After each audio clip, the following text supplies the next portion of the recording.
এখানে কোনো মানুষ হাঁটতে যাবে যে এরকম কোনো পরিস্থিতি আজ পর্যন্ত নাই। বছরের পর বছর এই সমস্যাটা বিরাজ করতেছে। খাদায় পরে রিক্সার স্পুক কেটে যায়, ড্রেনের পানি সব রাস্তার উপরে। মুসল্লিরা একটু নামাজ পড়তে যাবে, সেইভাবে সুষ্ঠুভাবে নামাজ পড়তে যায় না। মানুষ তো পায়াটা দূরের কথা, রিক্সাও আমাদের মোটর ডুবে যায়।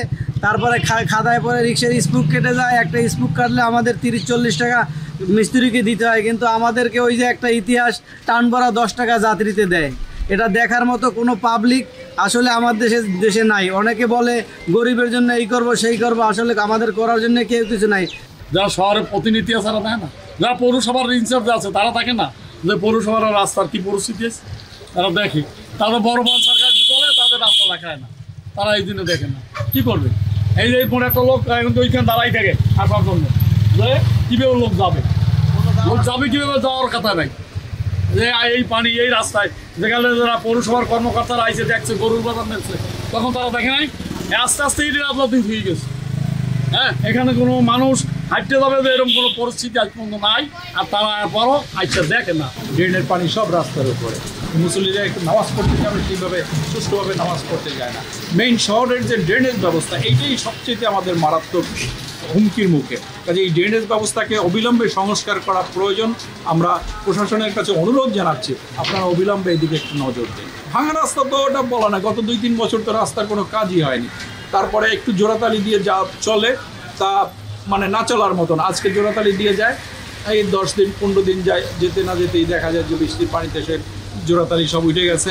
যে রাস্তা সেই রাস্তাই আছে। টানা 7মবারের মতো বেস্ট টিস্যু পেপার ব্র্যান্ড হিসেবে স্বীকৃতি পেয়েছে বসুন্ধরা টিস্যু। আমি যে জায়গায় দাঁড়ানো আছি সোনালী ব্যাংকের সামনে, এটা পিরোজপুরের প্রাণকেন্দ্র। বিশেষ করে সোনালী ব্যাংকের সামনে post office road, club road, এমপির চত্বর, সাবেক এমপির চত্বর, এই 3টি জায়গার অবস্থা আসলে বেহাল হয়। একটু বৃষ্টি হলে পানি জমে যায়।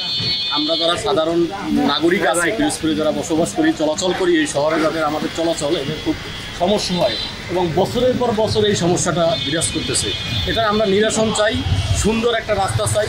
ক্লাব রোড, সোনালী ব্যাংকের সামনে পোস্ট অফিস রোড, এগুলো হচ্ছে শহরের প্রাণকেন্দ্র। এখানটাতে সুন্দর না হলে আসলে শহরের সৌন্দর্য থাকে না। পৌরসভার প্রায় 330 কিলোমিটার ঊর্ধ্বে রাস্তাঘাট আছে।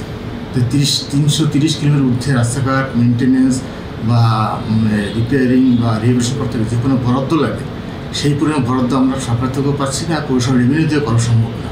কারণ পৌরসভার থিম যেটা আছে, নিজস্ব আয় দিয়ে চলতে হয়।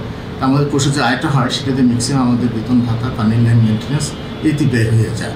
তারপরেও আমরা কিছু করছি। পূর্বে আগে যে মেয়র আমাদের ছিলেন, তিনি অল্প রেভিনিউতে কিছু কাজ করছেন, সেই কাজগুলোর যেহেতু বরাদ্দ নাই, অল্প টাকা বরাদ্দ ছিল, কাজগুলো ভালো হয় নাই, বরাদ্দ পায় নাই ঠিকভাবে, এখন অনেকে বিল পায় নাই। এরপরও আমরা ইতিপূর্বে এই বছর এডিবিতে টেন্ডার করছি প্রায় 1,20,00,000 টাকার মতো। সে কাজগুলো চলমান আছে।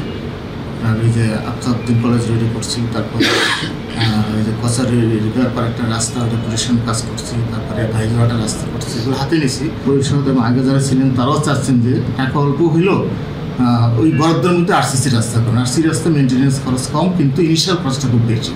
যতটুকু হয় ততটুকু আরসিসি করে আমরা সেইভাবে আমরা নির্দেশ মোতাবেক আরসিসি রাস্তা টেক আপ করবো ভবিষ্যতে। কিন্তু বরাদ্দ না পাইলে আমরা কিছু করতে পারি। এই পৌরসভা বর্তমানে এডিপি ছাড়া আর কোনো বরাদ্দ নেই।